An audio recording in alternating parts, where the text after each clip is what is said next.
What's going on, everybody? Welcome to today's FlexRx episode 9. We've been doing this for about 9 of these every week. 9 weeks. Okay, I was like, is this every 4 weeks? That'd be 36 weeks. But no, we are doing this on the weekly. We're going 9 weeks strong with one pause because I was in Italy. But excited for this one. So we got FlexRx episode 9, and this is where we talk about fitness, learning, enduring on our way to excellence. So that is the game plan for these episodes today. I got a great topic that I'm very excited to dive deep into. We're going to be talking about 5 reasons you're in the gym every week and seeing zero progress. So we're going to dive into that. I got some people pulling up on Instagram. Very cool. And we got some people pulling up on YouTube, LinkedIn. We're everywhere right now. And so let's get into this first topic. So 5 reasons you are in the gym every week and seeing no progress. What's going on, Greg? So the first one, or just like some backstory with this. So like I've been to many gyms in my tenure in the gym. I've been training for 15 years now. I've been to gyms where the average client is like 60 years old. I've been to gyms where the average client is 20 years old. And I've seen some things. One of the most frustrating things for me to see is people that will go into the gym, and I'd say most people join a gym because they want to lose body fat. Oftentimes, they go into the gym, and then of course the gold standard is, hey, work with a personal trainer. You go to the gym, okay, that's going to do the thing. And then I see people spending, let's say, $100 a session. Let's say you do 2 times a week, $200 a session. That's $10,000 a year. But I see these people coming into the gym with a trainer, with guidance, but they look the same year after year. Or people doing it on their own, but still also looking the same year after year. And I want to share with you guys the big 5 things that I see when people kind of fall into this where they're not making too much progress, but they're putting in the time. And so the first one that I'm going to be talking about, so the first thing when it comes to probably one of the biggest mistakes that I see is going to be number 1. And so 5 reasons you go to the gym every week but are making zero progress. Number 1 is you're not tracking your workouts. You're not tracking your workouts. So I'm gonna do some cool. I can go beneath this. So with these two, like if you want to build muscle, if your goal is build muscle, because I'm gonna be talking about mainly building muscle, losing fat, but also your boy picked up a little bit of running. And so I'm also going to speak from there too. But first, if you want to build muscle, you got to get stronger. You got to get stronger. If you want to get faster, so like not just, building muscle, making the gains. If you want to get faster, if you want to get faster, you got to get faster, but you should know your PRs, your pacing. If you want to get faster on your mile time, but you don't know what your mile time is, what are we doing here? How are you going to tell when you actually get better? So that's important. When you got to get stronger, you need to track where you're at. Like, how strong are you right now? If you go to the mall and you want to go to, let's say, you want to go to Bed Bath & Beyond. So let's say you go to the mall, you want to go no, not Bed Bath & Beyond. Okay, I'll start this up. All right. So let's say you're in the mall and you want to go to Bath & Body Works. You want to pick up some candles. You want to make sure your house is smelling good. You're going to go over to the map and it says you are here. And then you know kind of where to go to get to, Bath & Body Works to get your scented candles.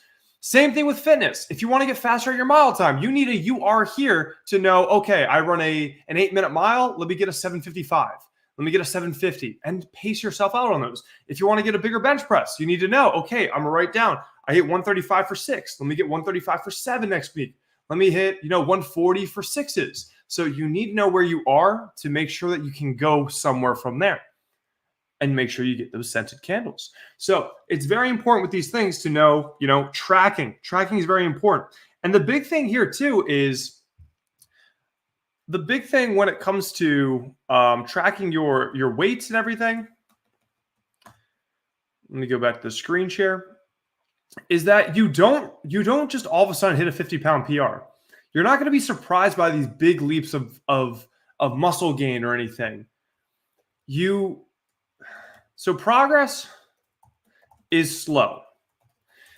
It's not surprising when you hit a 50-pound PR. It's not leaps of progress. It's countless little small PRs along the way. So you're not surprised when you hit 50 pounds down or a 50-pound PR because you hit a 25-pound PR. Then you bumped it up 5 pounds 3 weeks later. Then you bumped it up to 35 pounds. You don't all of a sudden show up the next day and hit a 50-pound PR. It doesn't work like that. So this is why it's important to just, win by 1 rep. You get 5s, then get 6s the next week.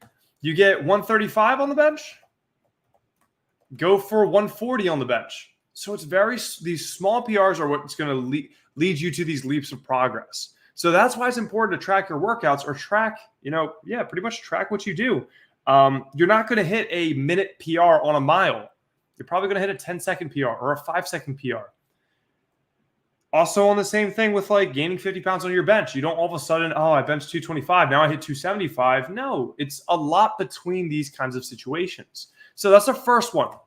I see a lot of people not tracking their workouts. They're like, why am I not stronger? Why am I not getting anywhere? Because you're not tracking your workouts.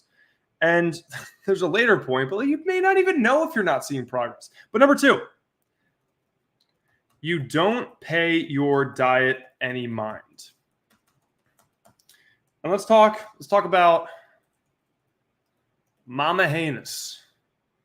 So if you don't know the story about my mom's awesome. But she struggled with fat loss for a long period of time. So back in high school or college, my mom would go into the gym. So, they say you can't out-train a bad diet. So my mom was trying to out-train, not even a bad diet. So my mom was eating generally healthy. She wanted to lose body fat. She was going to the gym 60 minutes every day. 30 minutes of strength training, 30 minutes on the elliptical or 45 minutes on the elliptical, but she didn't lose a pound. And she did this for years. I believe like 2-3 years consistently. Go, Mom, you got that consistency going like someone who is going, weekly to the gym, but just not seeing any progress. And so what happened to my mom is at some point she had an ankle injury. Her ankle, I don't know if she rolled it. I forgot. I think it was something with like the stairs on the deck. And she couldn't go to the gym anymore. She couldn't get to the gym. She's pretty much I think she was on crutches for a time. And it was going to be, months. And what happened was I talked to my mom and I was like, okay, so in the meantime, you want to lose body fat? Let's start tracking your nutrition. Let's count your calories. Let's get on MyFitnessPal. She started tracking her calories. And over time, she just started to see, this peanut butter I thought was healthy. There's a lot of calories there. This Italian dressing, which is delicious, but it's like, what is it? It's oil and vinegar and like half of it's oil. And if you put in a couple servings of just oil onto your salad is now the same calories of a little Big Mac or something. A Big Mac, what is it? 600 calories. You need a lot of salad dressing, but if you throw some Parmesan, some croutons, some bacon, some whatever on it, you can stack up those calories. But my point here, she started tracking and getting awareness of calories and she started tracking her weights. And actually what happened is after 3 years, let's say 2-3 years, I can't remember the same amount of time, but after that time period of not seeing any progress, she got injured. She was out of the gym. She stopped training and she lost 25, 30 pounds. So with that being said, this is how important it is to track your nutrition. The majority of people going to the gym who start getting into the gym want to lose body fat. So if you go into the gym, you get a personal trainer, you're doing 60-minute sessions 4 times a week. It'd be like, $250, $500 on a weekly, but you're not doing anything outside of the gym. You're not looking at your nutrition anymore. That's why you look the same, because you're not in a calorie deficit. You're not seeing fat loss, because it doesn't matter what you do for 60 minutes. You can rock your body's world for 60 minutes. You can always come back home and eat that back. And so this is where I want to say, don't be a volleyball in the ocean. When it comes to nutrition and training, if you add training onto your plate, you start going to the gym, you start exercising consistently. If you start doing this, but you pay no attention to your nutrition, you're kind of like a volleyball in the ocean. Throw a volleyball into the ocean and you're going to see the waves just kind of take it wherever. The current just takes the volleyball wherever the current wants it to go. That's your nutrition. If you let your training dictate your nutrition, just what you feel like doing, when you burn 200, 300 calories in a workout, you're hungrier during the day. Following, you're going to eat back those deficit calories. Because you're just hungrier. So if you're a volleyball just being taken by the waves, you're going to be playing nutrition by the signs of your appetite. So you're going to eat back that deficit. And is that bad? Is it good? No. But like if you want to lose body fat, you need a calorie deficit. So track your nutrition. That's what's very important here. If you can track your nutrition, you keep that consistent, and you add in the gym, that's going to burn more calories. Now you're here, and that difference could be that deficit that you're looking for. And then you start seeing changes. Then you accomplish the thing that you're in the gym trying to do. It's some people too, they'll just go into the gym or they'll just start running. Running's cool. You go start running 3 miles a day. That's 300 calories you're going to burn. You come back, you're hungry. Oh, that was a hard workout. I should replenish. I should eat. And then you have like a post-workout snack. You have like, let's say you have a Cliff Bar. I think they're 250, 300 calories. Okay, cool. So you had that post-workout Cliff Bar. You wanted to lose weight, so you started running. But now you have a Cliff Bar at the end of every session.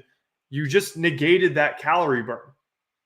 So if you're not looking at your overall 24 hours, your overall calorie balance, you're not gonna for sure get where you want to go. So that's a lot of times why I see people going into the gym and not seeing anything actually happen in terms of their body composition changing. And it's frustrating. So that's number 2. I guess a quick add-on to that is going to be, so what should we do, Kevin? Like, what should we do? Like, if I'm not paying my diet any mind, just track your food. Track your food. Keep it consistent, and then you're going to be able to see if it's serving you or if it's not serving you with your exercise plan. Then you can make changes. Which brings us to number 3. You don't even know if you're seeing progress. A lot of people are making zero progress because they don't even know if they're seeing progress. So they even just think like, oh, there's nothing that I see, so I can't tell that I'm actually like making any progress. And sometimes it's like it's the data sees it first before you see it. Like not many people can pick up when they lose like 5 pounds. Well, maybe I could for myself, but like, I compete in bodybuilding and stuff. But like, 5 pounds, you won't notice 2 or 3 pounds typically because that's kind of like variation. So sometimes you just want that data to actually be able to know if you're moving in the right direction. But again, some people may not be able to pick up 5 pounds difference, or it may be like 20 pounds where they really start noticing something. And if you're not taking any data, you're not serving yourself. So on this piece, let's say you weigh in every 3 months. So this one's important. So let's say you want to lose body fat and you start this new fitness program. You're in the gym all of a sudden 4 times per week. You don't really change anything else. You maybe try eating a little bit cleaner. You're eating more peanut butter, brown rice instead of white rice. But like you're not really doing anything else in terms of weigh-ins. You're just starting this program and then you're going to weigh in three months. No weigh-ins. You weigh in 3 months later, you're 5 pounds up. You're surprised. Like, what happened? I tried this thing. I made a dedicated effort. Like, what's going on?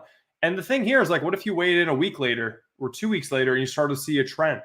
Then you would change things, maybe start looking at your calories. Okay, so the peanut butter I added to my diet is healthy fats, but 600 calories of healthy fats is a little too much healthy fats, and now I'm just gaining healthy fat. We're just gaining fat on my body. So when we kind of keep ourselves kosher, when we keep ourselves accountable, when we weigh in, we have the kind of data, we're looking at the metrics, we can pick these things up before it becomes like a not so great situation. I've seen people that have graduated our program, HFP, maybe they come back, a long time later, and they're like, oh, I didn't realize like I gained all this weight because I stopped weighing in. But if you notice that we all have a different turnaround point. Let's say you continue, and I think this was actually, I don't know what the study was, but it may have been a survey, but the people that kept weight off the longest, people that were successful in losing, let's say 15, 20 pounds or more, successful in keeping that weight off, were the ones that just kept weighing themselves in. And this is because we're looking at an outcome being weight. We're looking at the data being our weigh-ins. And when that weigh-in trajectory is not looking good, before it gets to 30 pounds up, we're able to turn things around. Oh, I gained 10 pounds. Maybe I need to dial it back in. Maybe let me do the thing that got me down that weight loss. So it's just feedback systems. The faster feedback loop we have, the more we're prepared to keep weight off. So sometimes you don't even know if you're seeing progress. So instead of weighing in every 3 months, maybe weigh in every day. No, ideally weigh in every day, but then there's going to be noise, and that's okay. We want to look at the weekly averages, but you don't want to just like, turn your head from the weigh-ins and just like let things go as they go. So that's important. And so we're not also just talking about weight loss. Like weight loss is cool, but it's not the entire story. And so this is why it's good to have more data than just weight loss. So you don't know if you're progressing. Let's say you haven't taken measurements in years. So maybe you're the same weight. Like maybe take your waist measurement, your bicep measurements, and see how those change. Because we've seen people in HFP, 16-week program, our intro program. Shout out to Tanner. I believe in the first 16 weeks lost 0 pounds. But Tanner hit our 741 is our weekly standard. He was hitting 741, tracking, hitting his workouts, and being accountable. Hitting his protein, getting those workouts in, all those great things. Lost 0 pounds, but lost 4 inches off his waist in the first phase.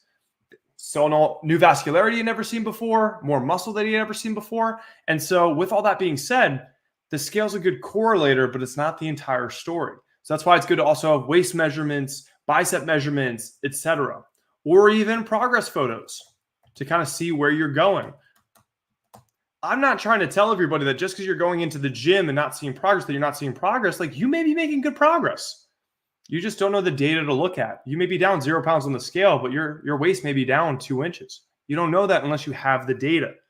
And so that's why it's very important to know the progress that you're seeing. So the scale is a good correlator for progress, but it's not the whole story. 2 scenarios. Scenario number 1. Let's say that somebody loses, on this one, they're going to lose 20 pounds. 20 pounds down on the scale. But they lose 5 pounds of muscle on the way. Not strength training, so they're not strength training, not getting in enough protein, and sleep is crap.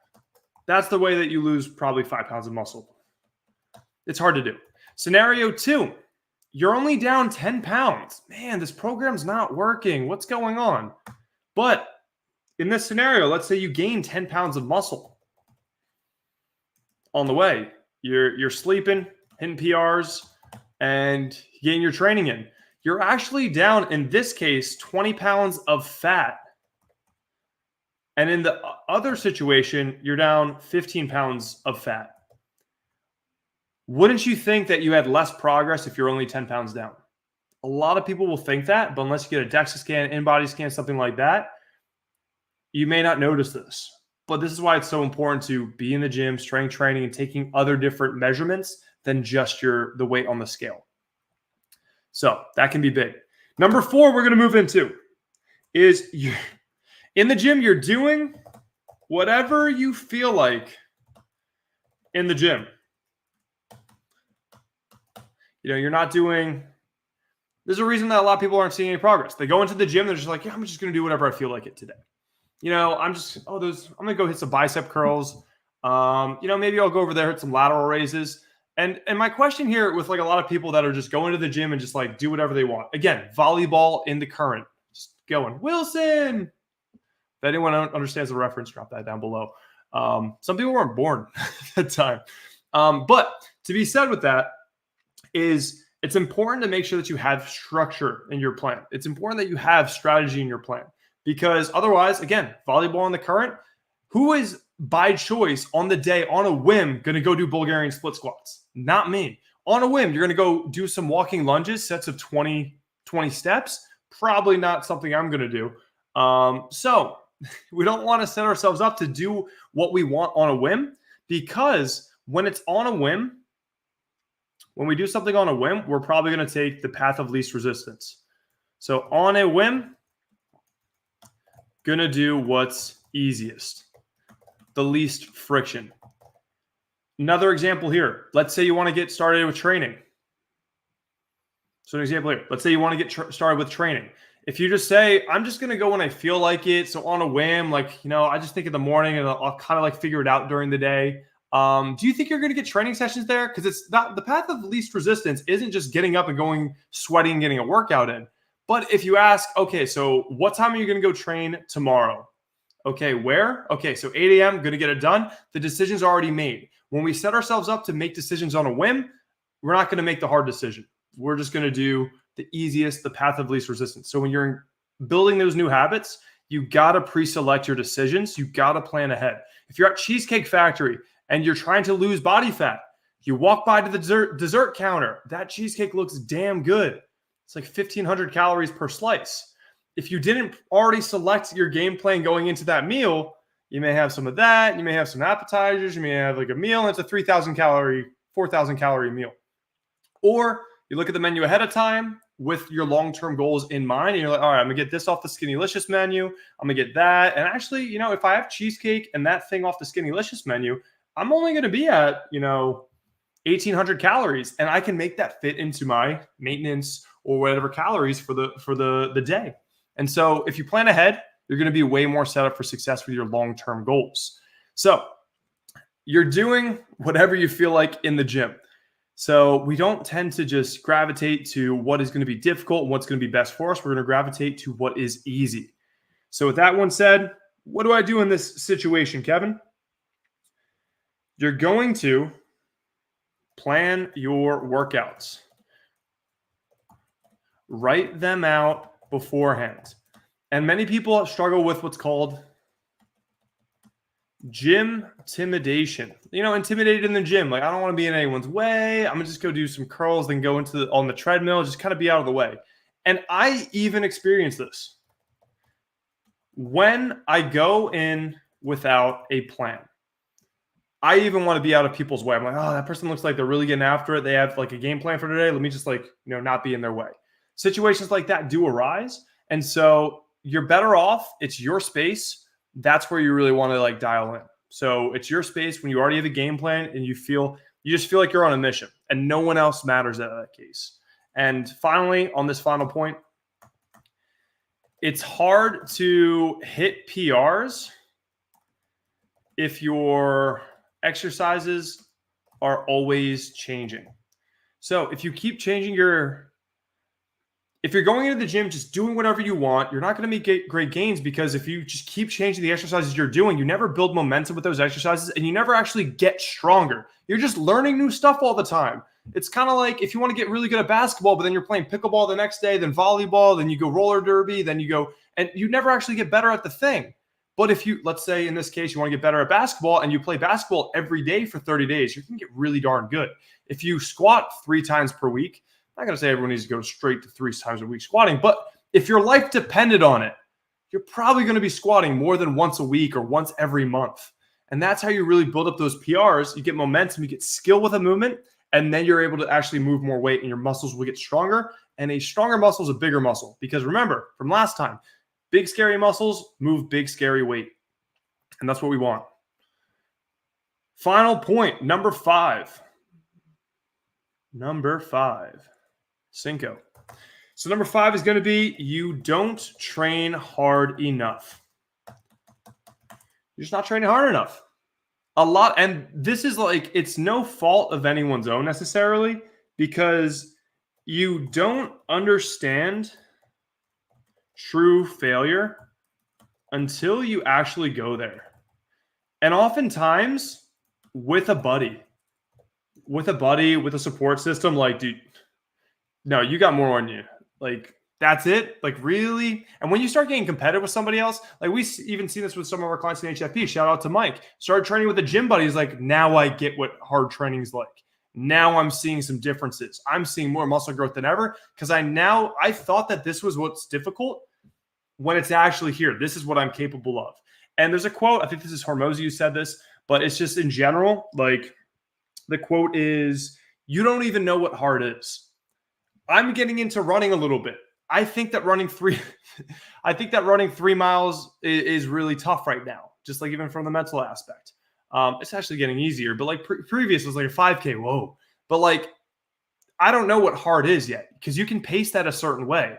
I don't even know what my best pace is. Like, I don't know, like if I plan my pace in a way that I'm dead at the end of the race, like I don't think I even know what hard is. I don't know what I'm capable of. And I'm excited for, that journey of really finding out what is true failure, what is tough. Jiu-jitsu puts you in those situations where like, oh man, there's been some really rough situations, but like you're fighting for your life in a way, or like it's and that really can push you past failure, and you really know like what you're capable of when you're really against the wall. So that's just something too. Like you don't know what hard is. And again, no fault of your own, but you got to go there to really understand.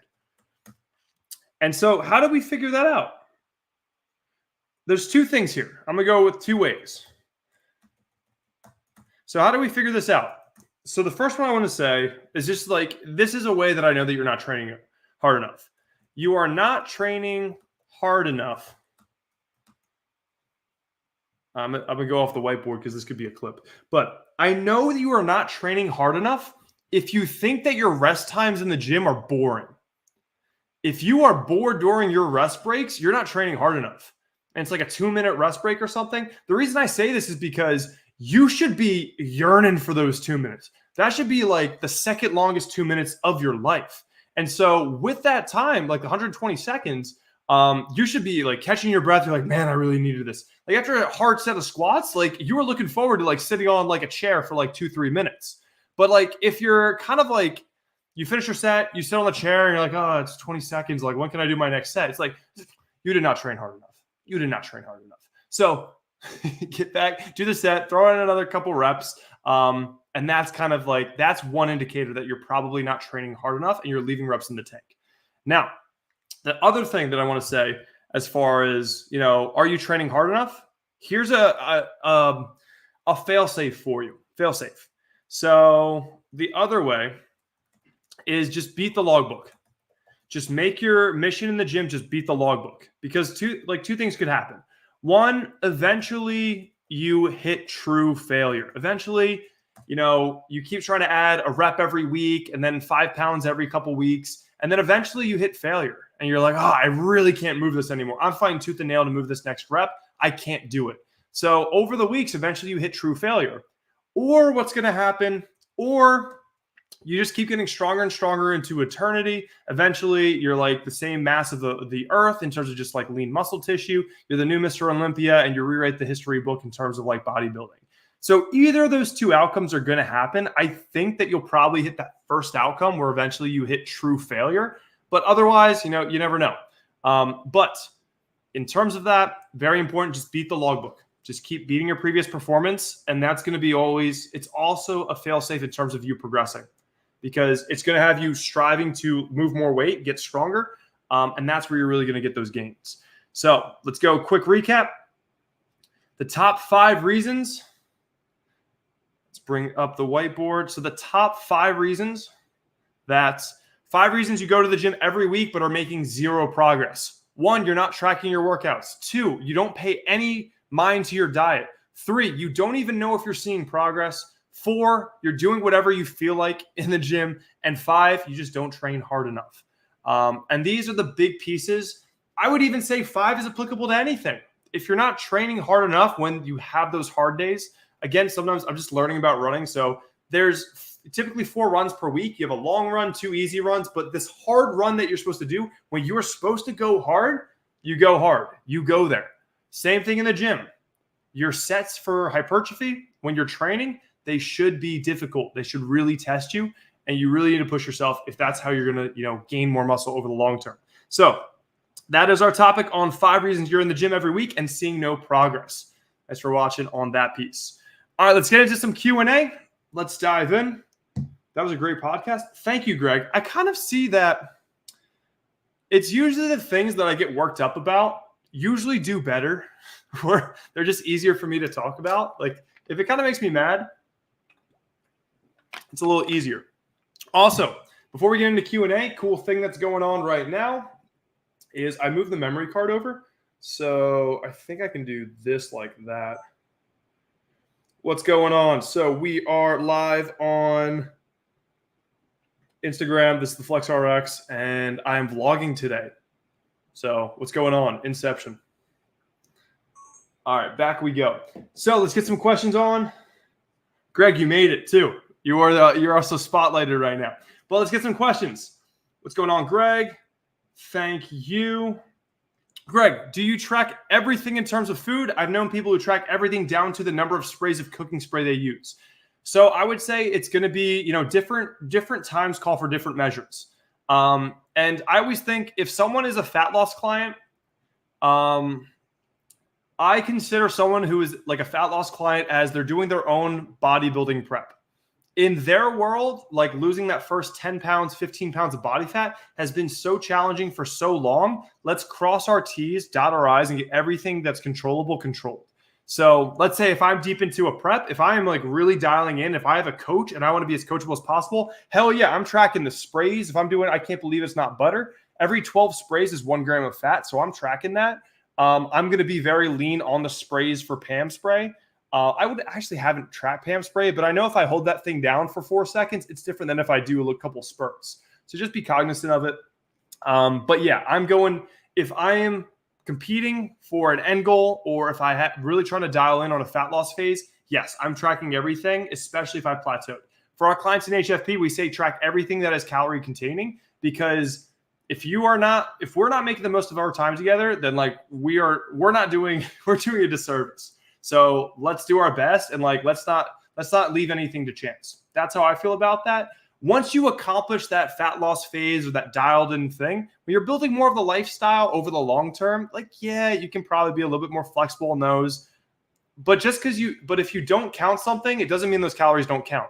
And if you are working with a coach or something, you're like, oh, I don't know why I gained 5 pounds last month. It's because you stopped tracking your cooking spray, or not cooking spray, but your cooking oil. Yeah, we got a problem here. And then we're kind of like, we're taking away that kind of control on your own progress. So I'm a big fan, track everything, because everything does count, even if you don't put it in MyFitnessPal. How to build muscle. Pretty much in the gym, you want to get stronger. You want to get stronger over time. And yeah, that's pretty much it as far as like how to build muscle. It's one of those things too, like how to build muscle is just such a broad question that like it's always hard to like in what depth do we want to talk about it. So I would say how to build muscle generally is just make sure that your muscles are getting stronger, and that's going to mean that you progressively train them harder and allow them to recover so they can take on the next most difficult task. And so pretty much get stronger at some consistent exercises, and that's over time you're going to build some pretty sweet muscle over time. How to go to the gym dedicatedly, you get up and go. You schedule it into your schedule. How do you brush your teeth on a daily basis? How do you take showers on a daily basis? How do you show up to work on a daily basis? All those kinds of things, same thing, just bring it to going to the gym. Make it a part of your routine, which is it's easier said than done, but if you block it into your calendar and make it a non-negotiable, that's how you go there consistently. For me, it's just a part of like, it feels weird in my mornings if I don't, get out of bed and go straight to the gym. It feels weird. And even if I'm not feeling it on days, I'll still drive to the gym, which is 15 minutes. And then I'll get onto that first set and be like, yeah, I knew this wasn't it today. And then I'll drive back. And I'm like, I just wasted 30 minutes, but still I'll make that, even if it's probably going to become a rest day. But also when it comes to how to go to the gym dedicatedly, like it only takes 3. Like if you get 3 quality sessions in on a weekly basis, you can really push your muscle, really make good progress, especially if you're coming from ground zero. It doesn't take 5 workouts, 6 workouts, 7 workouts per week to make sure that you're, getting your first pound of muscle. If you get in there 3 times, and that gives you 4 fails. If you fail 4 times to get to the gym, you still win. So it's the game that you make of it. So if you can't go to the gym dedicatedly, Monday through Wednesday, go to the gym. Something comes up Tuesday. All right, now you're going to do Wednesday, Thursday. Now something came up Thursday. Okay, now Monday, Wednesday, Friday. And then something comes up Friday. Still got Saturday and Sunday. So give yourself a lot of fail safes and just shoot for 3. And then make that a non-negotiable. And then when you really start following through with your commitments, you're building that skill of following through with your commitments. From there, you can maybe add a 4th session. And then really you're going to make that routine. At what point should someone up the weight? Let's say you can do the 300-pound bench press for 5 reps. At what point do you say, okay, let's up the weights rather than the number of reps? Great question. We're going to go deep on this one. That's what he said. All right, so let's go in on this one. So let's say, so when should I increase weight? Yes. So when should I increase weight?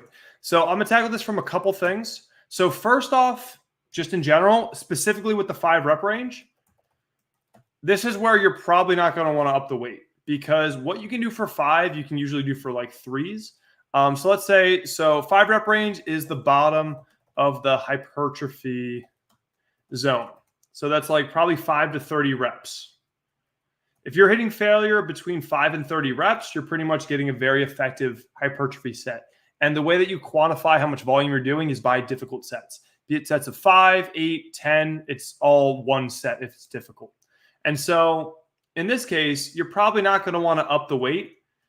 Don't up the weight yet, because then once you up the weight, you may hit 4s or you may hit 3s. So if you're training for hypertrophy in a hypertrophy, block or so, then I would say that,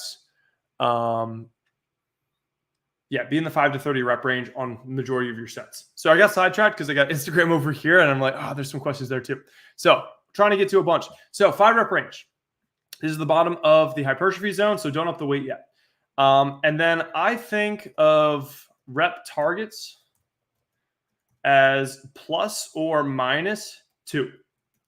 So let's say you're shooting for, I wouldn't really recommend it for like 5s, but maybe you would do like, 4 to 6. But let's say like you have 8s as a target. So I think of this as like 6 to 10, and I'm good. So what that means is, like, let's say I go into the gym, I hit 3 sets. I got 3 sets. I hit 8, 8, 8. I'm going to try to beat those reps. Try to get, 9, 9, 8. And then the next week I hit 10, 9, 9. At this point, I would probably up the weight. When I start averaging higher than the target, I would probably up the weight. And then I'm going to bump the weight for next time, bump weight. And then next week, I'm probably going to be like 7, 6, 6. And then I may be like, it may be 7, 7, 6. And it's going to be tough. And it may even be something like, 8, 7, 5. And I fall kind of out of this rep range. And if it's the 3rd set, I'm not, too perturbed about it. But generally, like, once I'm beating that rep target on average by like 1 to 2 reps, that's where I'll bump it up. So maybe I want to hit 10, 9, 9, maybe a 10, 10, 9, but then I'll bump up the weight. And that's kind of the game that I play. So if you're beating the target by 1 to 2 every set, bump it up. Generally, that's kind of how I play the game.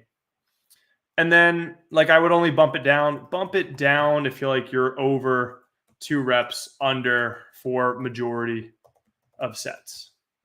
So if you're hitting like 5s, then I would probably say like, yeah, we may want to change that. So that's kind of how I think about it. So you're hitting 300 for 5 reps in this situation. You probably, what you're good for is like 310 for 3. You're probably good for that, but not really hypertrophic. So because it's sub 5 reps, it will help you grow muscle, but not as much per set as doing something in the 5 to 30 rep range. So I'd probably go for 300 by 6 and try to build those reps up, or go into a strength phase. A strength phase is cool. That's just where you're going to be doing predominantly like 1 to 6 reps. And you do this block as like resensitization for your hypertrophy training. So you'll notice once you do like probably 3-4 weeks of that, your body comes back and you're like really getting good pumps. You feel good. And that's kind of how I think about it. So I hope that answered your question, Greg. That's how I think about it. 1 to 2, plus or minus like 2 reps. And that's kind of the range that I'm playing in with the target. Are you single? So I block my eyes out because it blurs, but yes, I am married. Would you ever consider getting an OnlyFans? Nathaniel, chill. Daddy, chill. But probably not. That was a great podcast. Appreciate that, Greg. And then we got a bunch of spam, but I like this. What is that? Is that a crying emoji? I don't know what that is, but it's kind of cute. All right, let's get into some IG questions. I saw some good ones pop up, so I definitely want to cover those. And I think this I think it auto deletes. Let me see what we got on Instagram, because there were some good ones. I wish you could make a recording of this live available after. I'm working and can't sit on it the whole time. Dave, this is recorded on YouTube. So YouTube has all the plays, Facebook has all the plays, and I believe even LinkedIn has all the full ones. And you got a whole library of it. It's on YouTube. If you go into Hejnasty as my YouTube channel, go to the live section. And this is going to be the 9th one in the series. So if you want to keep hanging with me for the next like 9 hours, I got you. I got you, homie. What else we got?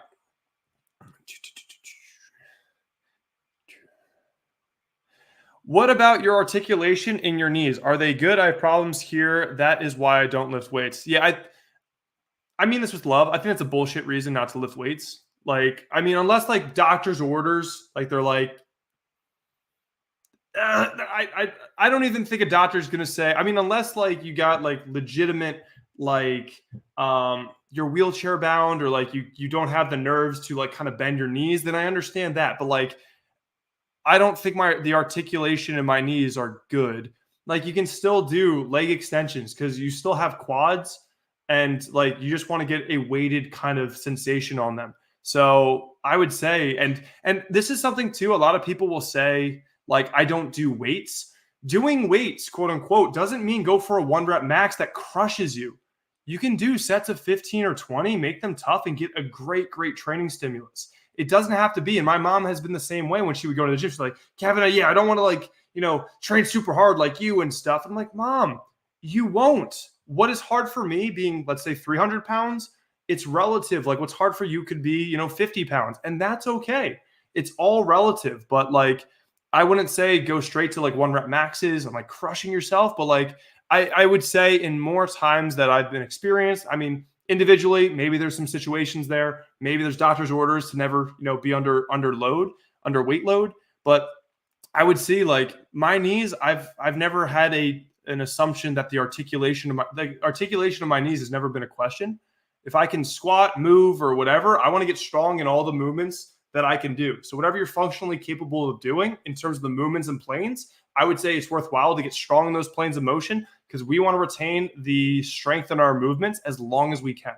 And what is very health preserving is being able to get up after a fall for as long as you can. That's going to take some triceps strength. That's going to take some leg strength. And so I would not say that your knee articulation, unless your doctor's orders, that's a reason not to build your strength relative to where you are. And I mean that 100% with love. I work out but have a fluffy shape. Like grow muscle but not tight. Can be genetics or can be changed by space. You probably just got to lose fat. Yeah, you just have body fat on top of your muscle. So you just got to get in a fat loss phase. That's the only reason that it's not quote unquote tight. You got muscle, but it's just under fat. Milita, you're my favorite person today because I was just a little harsh, but I meant it with love. It looks like you received it well. So I'm hoping that was helpful. Looking forward to getting super strong in every plane of motion that you are capable of. What else we got?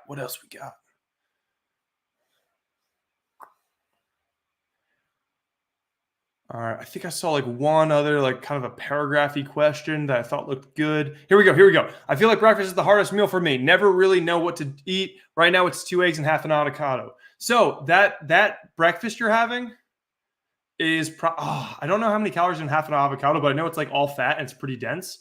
2 eggs is going to give you 12 grams of protein and half an avocado is going to give you like none. So and this is one of those things too. It's like, it's just, you don't know. So what you're going to want to do is get 30 to 50 grams of protein. So I would say instead of that avocado, like just do some more egg whites, get some protein in there. So maybe 2 eggs, maybe 1 egg and like 5 egg whites. And then you're going to probably get close to like 30 grams of protein. And that's going to be, I think, way better in setting you up for success in like fighting off hunger if fat loss is your target. Or also building muscle, just having sufficient protein is going to be really impactful for you. But also I can't give like super mega recommendations. Just knowing your breakfast. I don't think the avocado is going to make or break anything, but it depends on like your whole total day's protein target and total calories. But I'd say just seeing that you may be having a lot more fat in the day than you think, which is going to just be a fair amount of calories. So if you can offset that a little bit, get more protein in, that's probably going to be useful to you. I think I got one more question and then we're going to close up. Let's go, David. David, if it hasn't been asked already, what's the value of using creatine? I recently started 5 grams per day in the morning coffee, and I work out after work. Beneficial or waste? So creatine, besides like caffeine, is probably the most effective supplements we have, especially if you're a drug-tested athlete. Like creatine and caffeine is pretty much all we got. And what creatine does, I don't know if you guys care what creatine does, but like ATP, adenosine triphosphate, is the energy that our cells use and everything. When you use ATP triphosphate 3, it becomes ADP, diphosphate 2. Creatine phosphate comes over here. So creatine, it's going to store phosphate groups in your muscle. So this is what it does from a atomical thing. But creatine is going to bring a phosphate group over and be like, hey, ATP, hey, creatine, I'm going to give you this phosphate group and then your ATP again. What that actually does for us is we tend to have higher power production. So we're able to lift more weights, get stronger faster. What this does from a visual perspective, it allows us to have store more water in our muscles. So creatine, when we have sufficient storage of it, tends to have us retain water in the muscle. So that just pretty much means bigger muscles, because muscles are 70% water. And so you get stronger faster, bigger muscles. So like creatine gets an A+ for me. And in studies, it's also been shown to have cognitive benefits, so brain function benefits over the long term, even in elderly patients. So creatine, if I had to say one supplement that's going to actually help you, creatine's good. Caffeine's going to be solid. Pre-workout too. Beautiful thing about creatine is it's been around so long, it's kind of boring how effective it is. Everyone's like, oh yeah, creatine again. That monohydrate, creatine monohydrate, is pretty darn cheap. So definitely I would recommend to do it. Don't have to have it in your morning coffee. You just get it in at some time during the day, whatever's easiest for you. It's not time dependent either. Just get it in sometime during the day. It takes weeks to hit saturation, but it is going to help you make some more gains. And we like to make those gains. So everybody, that is going to be it for this week's Flex RX. I will see you guys next week too. Let me see. I'm not sure if I'm going to be here. It might be. I got to figure that one out. But as far as we know, we have our retreat next for the Healthy Flex prescription.